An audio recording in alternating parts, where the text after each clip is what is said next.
This evening, our message is titled, Celebrating Christmas in the Underworld. Snowmen hung like overweight acrobats from the light poles lining Main Street as the hearse crunched over the snowy pavement.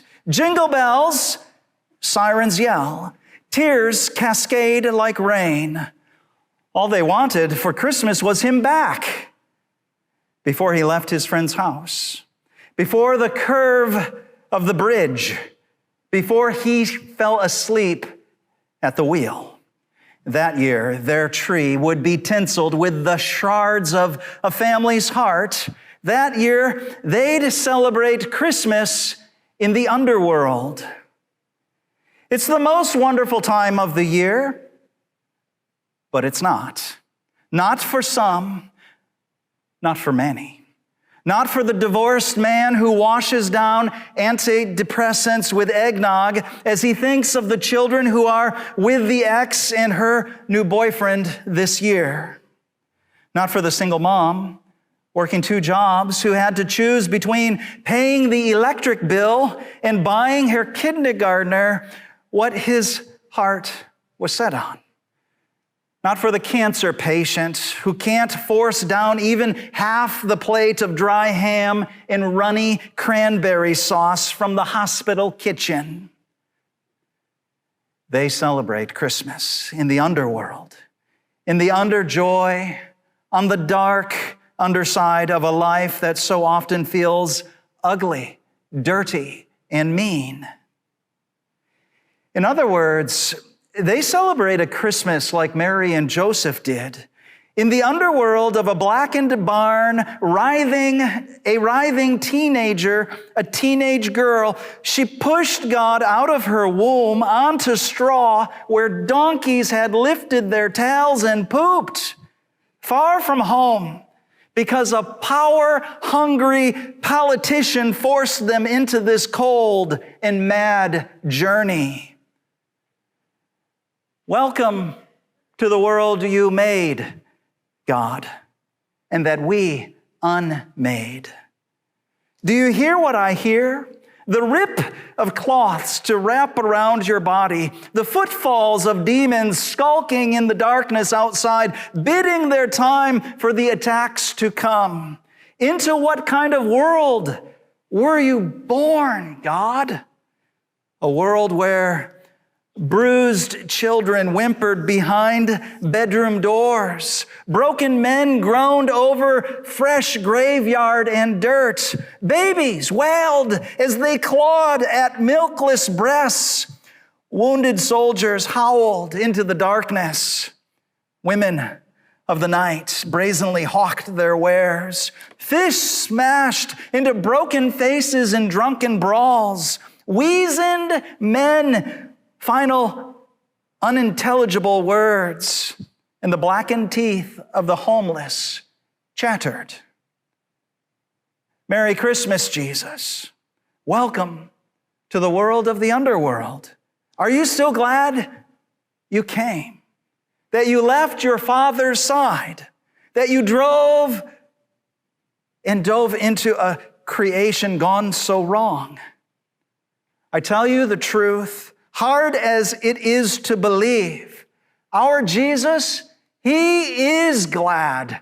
He is super glad that he came into our world.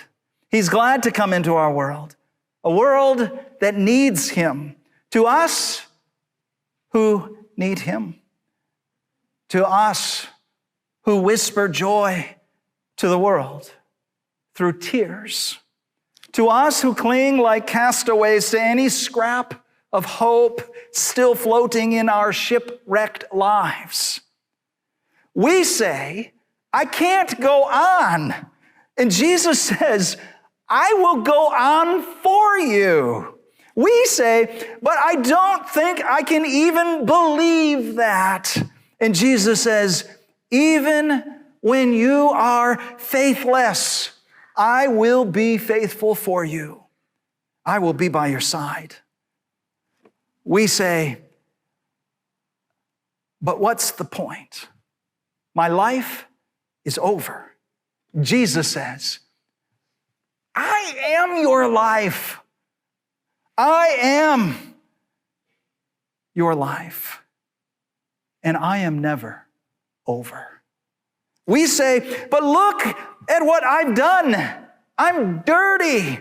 And Jesus says, well, look what I have done for you. I have taken your dirt and smeared it all over me. You are now clean, and I am the filthy one. See me dirty on the cross. See yourself beneath the cross, clean, forgiven, righteous, holy. We say, nobody wants me. Jesus says, I do. I want you.